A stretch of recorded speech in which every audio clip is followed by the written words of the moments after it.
ये कहानी है छतरपुर गांव की। यूपी के खूबसूरत शहर में बसा एक खूबसूरत गांव। ये शाम का समय था। गांव के एक चौक पर रमेश मोहित घाट पर बैठे हुए आपस में बात कर रहे थे। आज से 3 साल पहले जब हमने आखिरी बार नितिन और इश्मित को विदा किया था ना, तब भी हम लोग यहीं पर थे। हाँ, और आज 3 साल बाद जब वो वापस आ रहे हैं तो भी हम यहीं उनका इंतजार कर रहे हैं। तुझे क्या लगता है, शहर जाने के बाद लोग बहुत बदल जाते हैं? क्या वो दोनों भी बदल गए होंगे क्या? अब क्या ही बोल सकते हैं रे, वो तो उनके आने पर ही पता चलेगा। मेरे दोस्तों, कैसे हो तुम सब? क्या हमारा ही वेट कर रहे हो? हैं बोलो बोलो, है ना? इन दोनों ने उस आवाज की तरफ देखा और अपनी जगह से उठ खड़े हुए। अरे नितिन, इश्मित। वो दोनों जाकर बारी बारी दोनों के गले लगे।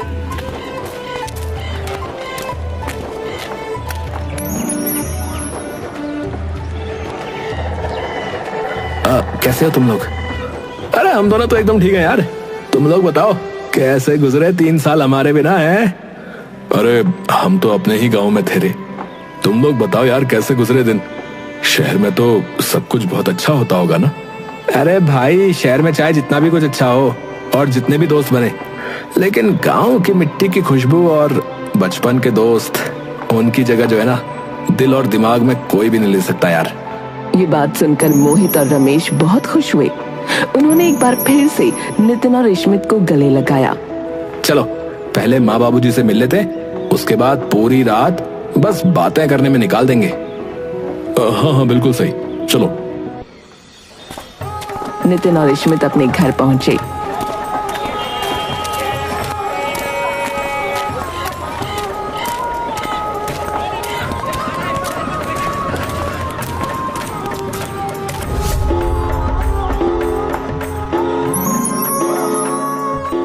नितिन बेटा। नितिन और इश्मित ने अपने माता पिता के पैर छुए और माँ ने दोनों को गले से लगा लिया। चलो बेटा, अब खाना खा लो। ठीक है माँ, लेकिन आज हम सभी एक साथ खाना खाएंगे। हाँ? क्यों नहीं बेटा, तुम इतने दिनों बाद अपने दोस्तों और हमसे मिले हो। माँ ने उसी समय गरम गरम पूरी और सब्जी परोसी और सभी ने एक साथ बैठकर खाना खाया। माँ, आपके हाथ का खाना खाने के लिए तो हम तरस गए थे। हाँ माँ, लेकिन अब तो जब तक यहाँ हैं, आप हमें सब कुछ अच्छा अच्छा बनाकर ही खिलाना। क्यों नहीं मेरे बच्चे, जुग जुग जियो। अब वहीं चलकर ढेर सारी बातें करेंगे, जहाँ हम बचपन से बैठते आए हैं।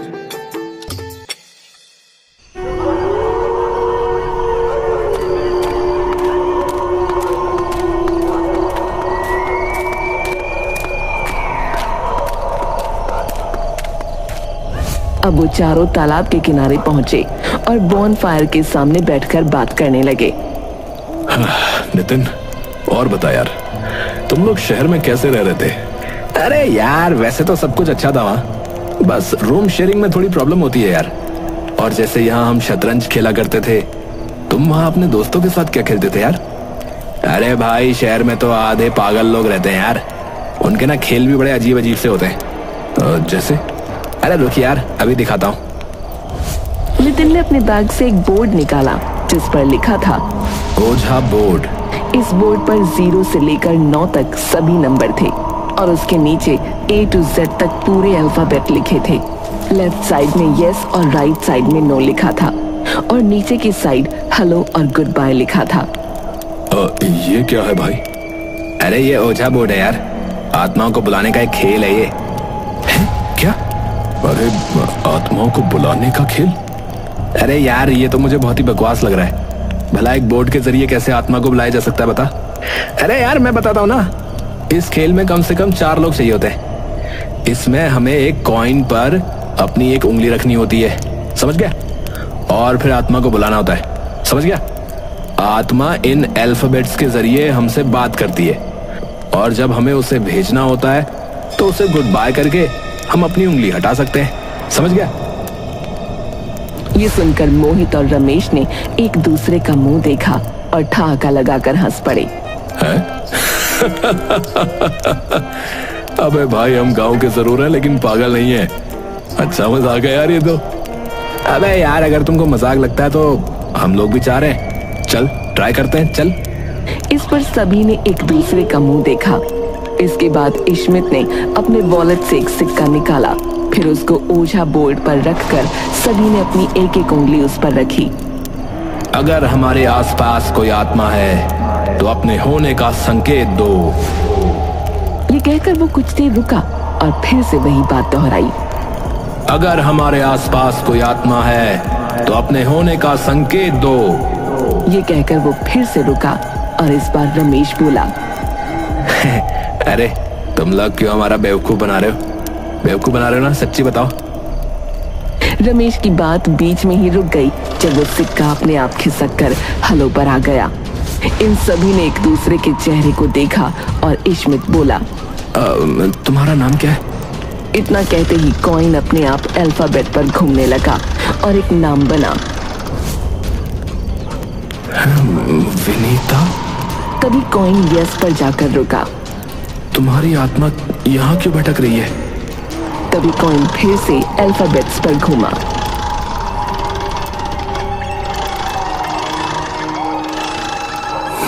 बदला? किस चीज का बदला? अरे यार बहुत हुआ, मुझे नहीं खेलना ये बेकार गेम। ये कहते हुए रमेश ने अपनी उंगली कॉइन से हटा ली। अरे ये क्या यार, तूने आत्मा को जाने के लिए बोलने से पहले ही उंगली हटा ली। अरे यार मुझे पता है, तुम लोग ही अपनी उंगली से कॉइन घुमाकर हम सबको बेवकूफ बना रहे हो। ऐसा कुछ नहीं होता यार। तभी तेज ठंडी हवाएं चलने लगी, इतनी तेज हवाएं कि बॉनफायर भी बुझ गया। अरे ये क्या हो रहा है यार? अचानक मौसम इतना कैसे बिगड़ गया? तभी एक भयानक हंसी फिजा में गूंजी।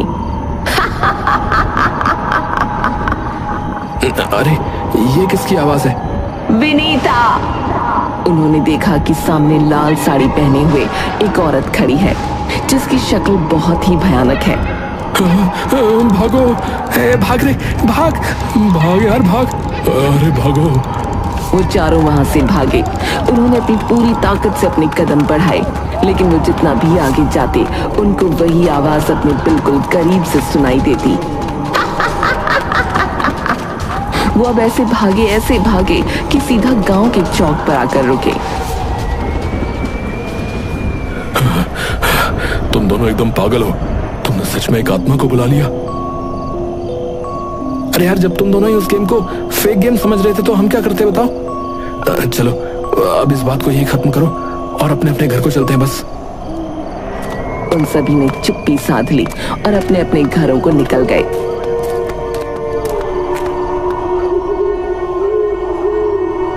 इस बात के कुछ देर बाद गांव का एक आदमी रामदीन अपने घर में आराम से सो रहा था। तभी उसकी खाट हवा में उठ गई। वो नींद से जागा तो अपनी खाट को हवा में देखकर हैरान रह गया। हाँ, अरे अरे ये क्या हो रहा है? अरे कोई मुझे बचाओ भैया। उसकी खाट गोल गोल घूमने लगी। अरे भाई कोई तो बचाओ मुझे। उसकी पत्नी जो अभी तक घर के अंदर सो रही थी उसकी आवाज सुनकर बाहर भागी। अरे भाई कोई तो बचाओ मुझे। सामने का नजारा देख उसकी आंखें खौफ से फटी रह गईं। उसने देखा कि रामदीन की लाश जमीन पर पड़ी है और उसका सर धड़ से काफी दूर पड़ा था। सुबह होने पर इश्मित के पास रमेश का कॉल आया।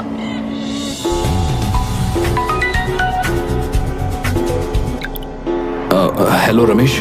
अरे इश्मित, नितिन, तुम लोग जल्दी से दूसरी गली में आओ यार। अरे क्या हुआ, सब ठीक तो है? अरे कुछ ठीक नहीं है भाई, जल्दी से आओ, तुमको कुछ दिखाना है। ठीक है आ रहे हैं। ये कहकर इश्मित ने कॉल काट दिया और फिर नितिन को जगाया। नितिन, नितिन उठ यार, जल्दी से खड़ा हो भाई। अरे क्या हुआ यार, क्यों सुबह सुबह हल्ला कर रहा है? बोल क्या हुआ? अरे यार रमेश का कॉल आया था, उसने हमें अर्जेंटली बुलाया है। ठीक है यार, चल जल्दी चल, वहीं चलते हैं पहले, चल। उन दोनों ने अपने कपड़े पहने और उसके बाद गली नंबर 2 में गए। रामदीन के घर के आसपास काफी भीड़ जमा थी। उसकी लाश को देखकर नितिन और इश्मित भी हैरान रह गए। यार ये तो बहुत बुरी मौत मारा गया यार। किसने मारा होगा इसको? अरे मुझे लगता है यार कि शायद इसको उसी आत्मा ने मारा है जिसको कल रात हमने उस गेम के जरिए बुलाया था। अरे यार, तुम लोग इतना क्यों सोचते हो यार? और ये बात मुंह से मत निकालो, समझे? वरना गांव वाले हमारा जीना आराम कर देंगे, समझे? रामदीन की मौत से गांव में खौफ का माहौल था। किसी की समझ में नहीं आ रहा था कि उसको किसने मारा होगा। शाम के समय अपनी साइकिल पर सवार एक आदमी जिसका नाम परमीत था, गांव की तरफ ही बढ़ रहा था। ओ जी, आज तो शहर से उस कॉमेडी मूवी की सीडी मिली गई जिसका कब से इंतजार कर रहा था जी। अब तो घरवाली के साथ बैठकर उसे देखूंगा और उसका गुस्सा आह जी उड़न छू हो जाएगा जी।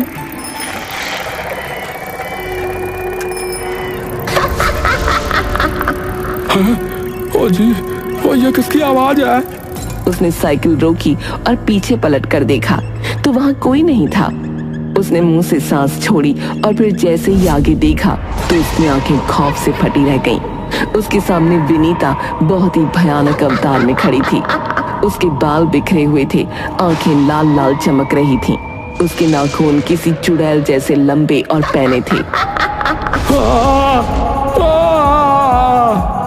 वो उसके करीब आई और परमीत की चीखें पूरे जंगल में गूंज कर रह गई। अगली सुबह फिर से गांव में दहशत का माहौल था। सभी परमीत की लाश के आसपास जमा थे। ये दूसरी हत्या है और बिल्कुल उसी तरह जिस तरह से रामदीन की हत्या हुई थी, धड़ से अलग गर्दन। ऐसा कैसे हो सकता है? गांव में इस तरह की घटनाएं तो कई सालों पहले हुई थी। तभी उनमें से एक आदमी बहुत जोरों से चिल्लाया, मुखिया जी, वो देखो। क्या हुआ पंकज, क्या देखो? सभी ने देखा कि परमीत के हाथ की मुट्ठी में बालों का गुच्छा दबा है, जिसे देखकर सभी की आंखों में खौफ उतर आया। अरे ये नहीं हो सकता, विनीता वापस आ गई। ये सुनकर उन चारों ने एक दूसरे का मुंह देखा और नितिन ने सवाल किया, मुखिया जी, ये विनीता कौन है? और इन बालों को देखकर आपको उसका नाम क्यों याद आया? ये काफी साल पुरानी बात है बेटा।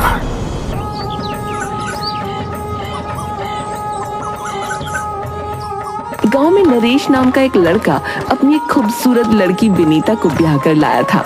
दोनों अपने छोटे से घर में आराम से रहते थे, एक दूसरे से बहुत प्यार करते थे। शादी के तुरंत बाद से ही नरेश की तबीयत अक्सर खराब रहने लगी थी।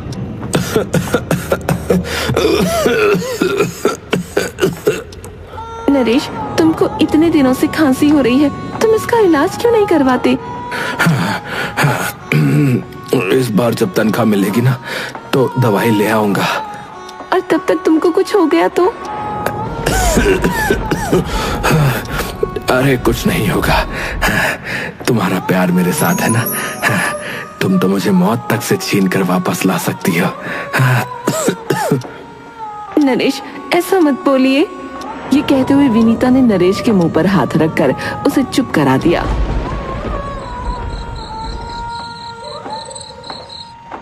धीरे धीरे नरेश की तबीयत बिगड़ती गई।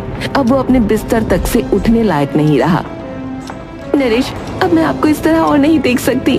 मैं अभी वैद्य जी को बुलाकर लाती हूँ। विनीता उसी समय भागी भागी गई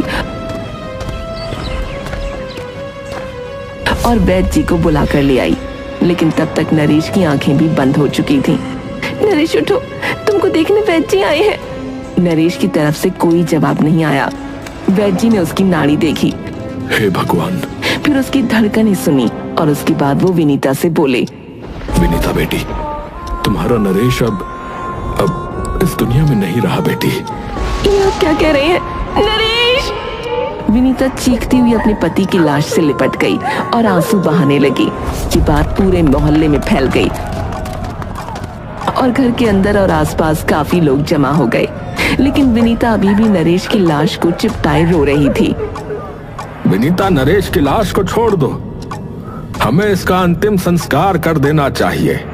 नहीं, मेरे नरेश जिंदा है वो।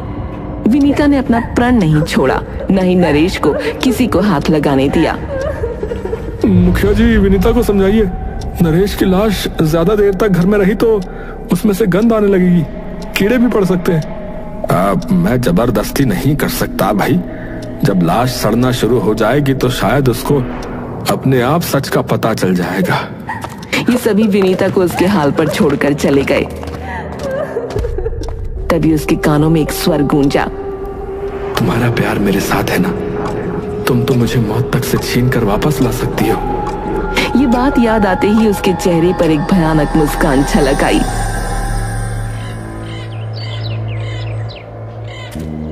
अगली सुबह कुछ ऐसा हुआ जिसका किसी को अंदाजा तक नहीं था। नरेश का शरीर पलंग पर पड़ा था और पूरा शरीर खून से नहाया हुआ था। पास ही के गांव के एक आदमी की लाश बिना मुंडी के पड़ी थी, जिसकी मुट्ठी में विनीता के कुछ बाल बंद थे। अरे ये क्या किया इसने? बिरजू की जान ले ली और उसके खून से अपने पति की लाश को नहला दिया है। विनीता, अरे ये तुमने क्या किया भाई? क्यों किया तुमने ऐसा? मैं मेरे नरेश को जिंदा करने के लिए कुछ भी करूंगी। ये काले जादू की एक क्रिया है। 15 दिनों के अंदर 7 मर्दों के खून से नहाने के बाद मेरे नरेश जिंदा हो जाएंगे वो। हैं? अरे क्या कह रही है? पकड़ लो इसे, लगता है ये पागल हो गई है। ये सुनकर विनीता में न जाने कौन सी शक्ति आ गई। उसने नरेश की लाश को कंधे पर डाला और खिड़की से कूदकर भाग गई। एक औरत में इतनी शक्ति कैसे आ सकती है? ये जरूर काली विद्या का इस्तेमाल कर रही है और उसमें सफल होती भी नजर आ रही है। उसके बाद हर दूसरी तीसरी रात कोई मर्द मारा जा रहा था। सभी के शरीर से खून गायब होता।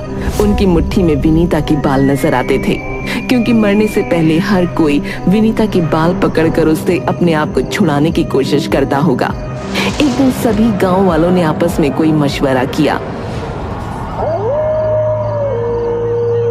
रात के 2 बजे रामदीन जंगल के रास्ते से गुजर रहा था।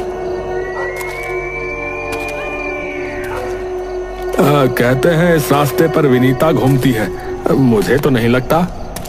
ये कहकर वो एक बरगद के पेड़ के पास खड़ा हुआ, जोरों से चिल्लाया, विनीता, अरे ओ विनीता, अरे आ जाओ, देखो रामदीन आया है। ये कहकर उसने कुछ देर इधर उधर देखा। लगता है विनीता सो रही है। अरे आओ ना विनीता, मारो मुझे। ये कहकर वो शैतानी अंदाज में हंसने लगा। तभी उसे घुंघरुओं की आहट सुनाई दी। उसके चेहरे की मुस्कुराहट खत्म हो गई। उसने देखा सामने से विनीता उसकी तरफ आ रही है। विनीता, तुझे लगा कि विनीता सो रही है? तुझे मेरा जरा भी डर नहीं है? ये कहकर वो उसके करीब आ गई। ले, मैं आ गई। अब मैं तुझे अपना छठा शिकार बनाकर अपने नरेश को तेरे खून से नहलाऊंगी। ये सुनकर रामदीन के चेहरे पर मुस्कान छलक आई और अभी तक जितने भी गांव के लोग छुपे हुए थे वो सभी सामने आ गए। इनमें तांत्रिक बाबा भी थे। पकड़ लो इसको, पकड़ लो। उन्होंने विनीता को पकड़ लिया। छोड़ो मुझे। बता नरेश की लाश कहाँ है? मैं नहीं बताऊंगी। बता नरेश की लाश कहाँ है? जब तक उसका अंतिम संस्कार नहीं हो जाता तब तक तो इसी तरह गांव के मर्दों को मारती रहेगी। नहीं बताऊंगी। मुझे 15 दिनों के अंदर 7 मर्दों को मारना है। अगर ऐसा नहीं हो पाया तो अगले 15 दिनों में फिर से 7 मर्दों को मरना पड़ेगा। ये ऐसा नहीं मानेगी। हाँ, गांव वाले बहुत गुस्से में थे। उन्होंने विनीता को पत्थर मार मार कर खत्म कर दिया। फिर उसके पति की लाश का क्या हुआ? उसकी लाश किसी को नहीं मिली। मैंने विनीता की आत्मा को बांधकर उसे काली दुनिया में भेज दिया था। वो तब तक इस गांव में नहीं आ सकती थी जब तक कोई उसे आमंत्रण देकर नहीं बुलाता। लेकिन बाबा, उसे गांव का कोई आदमी क्यों आमंत्रण देगा? कौन है जो सबकी मौत चाहता है? तभी इश्मित ने कुछ सोचा और बाबा से सवाल किया। लेकिन इतने सालों बाद आकर भला विनीता अपने पति को कैसे जिंदा कर सकती है? उसकी लाश तो खत्म हो गई होगी। नहीं, उसकी लाश उस काली विधि के साथ बाधित हो गई है। इसलिए जब तक उसका अंतिम संस्कार नहीं हो जाता तब तक वो खत्म नहीं होगी। ये सुनकर अब इन चारों को अपनी गलती का अंदाजा हो गया और नितिन ने सारी कहानी सच सच कह सुनाई।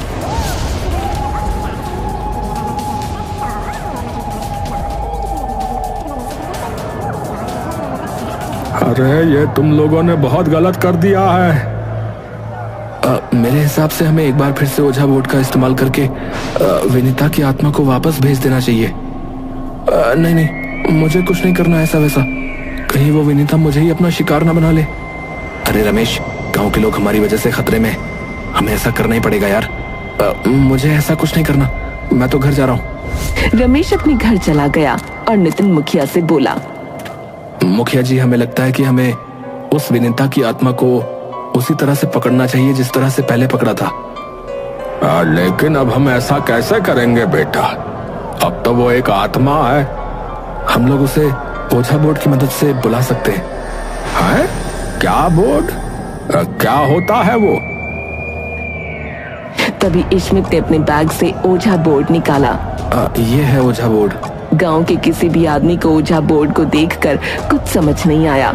अब नितिन, इश्मित और मोहित ओझा बोर्ड के पास बैठ गए। उन्होंने कॉइन पर उंगली रखी। विनीता की आत्मा जहां भी है, अभी हमारे पास आकर हमसे बात करो। इतना कहने पर चारों तरफ ठंडी हवाएं चलने लगी। ये अचानक आंधी कैसे आ गई भाई? विनीता की आत्मा जहां भी है वो हमारे सामने आकर हमसे बात करे। तभी आसपास धुआं सा उठा और विनीता सबको अपने सामने दिखाई दी।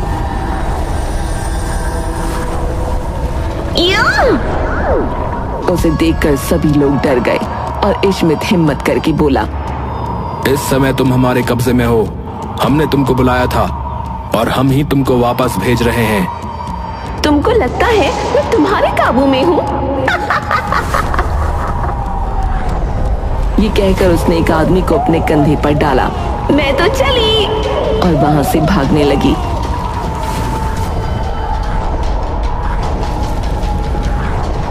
अरे पकड़ो उसे। नितिन ने जल्दी से ओझा बोर्ड उठाया और गांव वालों समेत सभी विनीता के पीछे भागने लगे।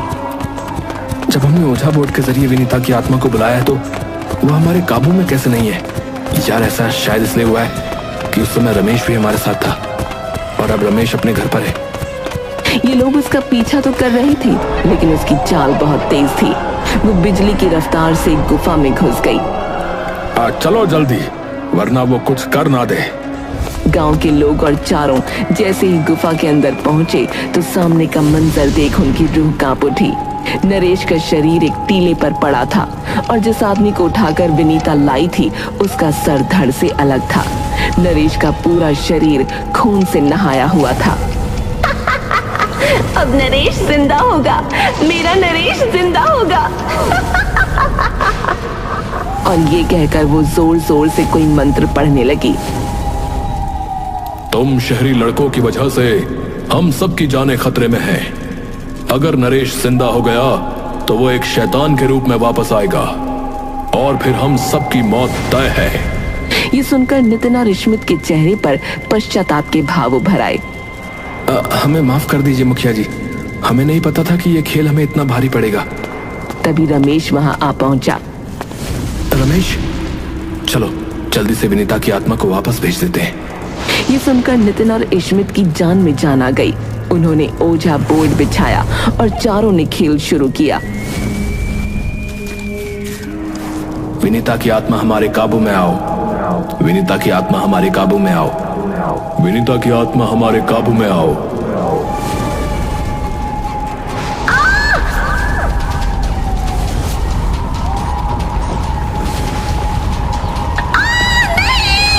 तभी विनीता की आत्मा न चाहते हुए भी उनके पास आकर खड़ी हो गई।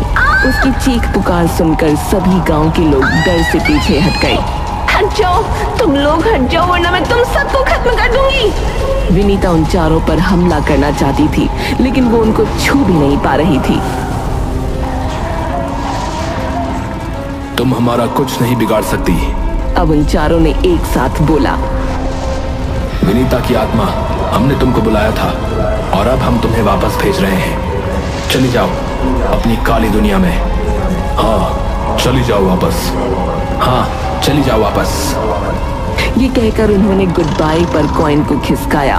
उस पर आते ही विनीता की आत्मा जोरों से चिल्लाई और वहां से गायब हो गई। शुक्र है भगवान का। वो चारों खड़े हुए और सभी गांव वालों ने उनकी तारीफें की। बच्चों, तुमने हिम्मत करके हम सबको बचा लिया। तुम्हारा बहुत बहुत धन्यवाद। अब जल्दी से इस नरेश का भी अंतिम संस्कार कर दिया जाए। ये कहते ही अचानक से भूचाल आ गया। अरे ये क्या हो रहा है? गुफा की जमीन भी हिलने लगी और ऊपर से बड़े बड़े पत्थर गिरने लगे। अरे भागो भाई भागो! अरे भागो भागो! सभी लोग अपनी जान बचाने के लिए गुफा से बाहर भागे और उनके बाहर आते ही गुफा के मुंह पर भी कुछ पत्थर गिरे और वो पूरी तरह से बंद हो गई। अरे ये क्या हुआ? उसके बाद एक गहरा सन्नाटा छा गया। उम्मीद है अब उसकी लाश इसी गुफा के अंदर सड़ गल कर खत्म हो जाएगी। हाँ, और अगर ना भी हुई तो अब विनीता तो इसको जिंदा करने कभी वापस नहीं आ सकती। अब सभी गांव के लोग अपने अपने घरों को चले गए।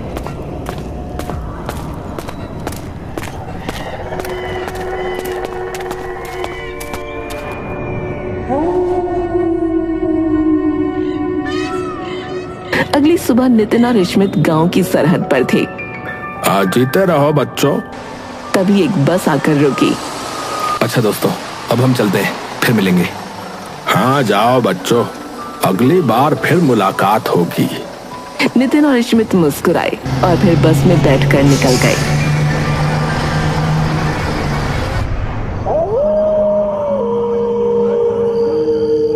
उसी रात गांव के 4 आदमी जंगल के अंदर ओझा बोर्ड को सामने रखे बैठे थे। क्या सच में हमें यह करना चाहिए? हाँ, मुझे यह करना है। मैं मेरी बीवी से एक बार बात करना चाहता हूँ। उसके बिना मैं नहीं जी सकता। ठीक है, चलो शुरू करते हैं फिर।